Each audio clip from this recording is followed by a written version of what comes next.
I'm Michelle Borquez, the president of God Crazy, and I'd like to invite you to come join me at the God Crazy Conference. God Crazy was founded because freedom is not easily achieved.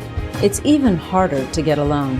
When women come together and share their stories of freedom, you learn that there is nothing in this world that Christ's love can't redeem us from.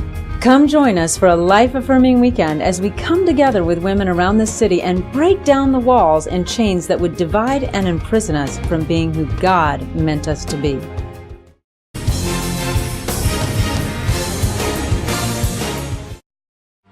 Truly a day of shame. And it was a day for me that, of course, you have tremendous regret later. When Michelle Borquez walked into the abortion clinic, she felt like she didn't have a choice. Without her father's affection, Michelle welcomed any attention she could get from boys. When she was 16, she went to a high school dance where she got drunk for the first time. Later, she went home with her date.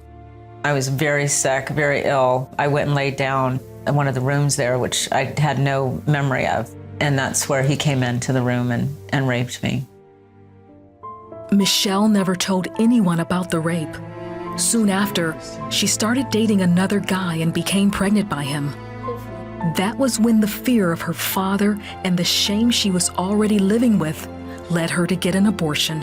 I can say it was traumatic, but at the time it was like, this is what I'm gonna do. And I'm angry and I'm bitter and I'm rebellious. My mom said she would hear a sermon and she'd go, this is it. She's gonna hear that and she's gonna come to know Christ today. And it was just falling on deaf ears. Michelle continued down her reckless path until one day she saw the ugliness of her life.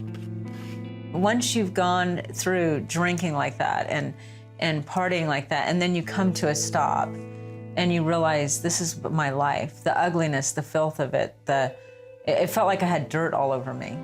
Those words, I want to know you, I want to know you. All I could think of is, okay, I'm ready, I'm ready to know you. I'm finally ready to give up my will and exchange it for your will. God said to me, if you choose today to follow me, I will give you life. If you stay on this path that you're on, it will bring destruction. It'll bring death. And so when they said, do you want to know Jesus? Do you want to accept him in your heart? I said yes. And I said it and when I said it, it was radical. It was a radical change in my heart. And it was almost like, when they say you're blind, but now you see, it's like my whole vision suddenly opened up, revealed the dark places of my heart. He began to open up my eyes to the selfishness that I had had. And I felt like there was so many people I just wanted to say sorry to. Out of everything I'd done that I needed to ask forgiveness for was the abortion. It was definitely the thing that I was carrying the most shame. I gave my whole life to him. I knew at that point that I had been forgiven of all my sins. The world would have you settle for what it sees you as, but God has something very special and beautiful meant just for you. Real women, real stories, and real restoration. It's time to stop striving and start soaring.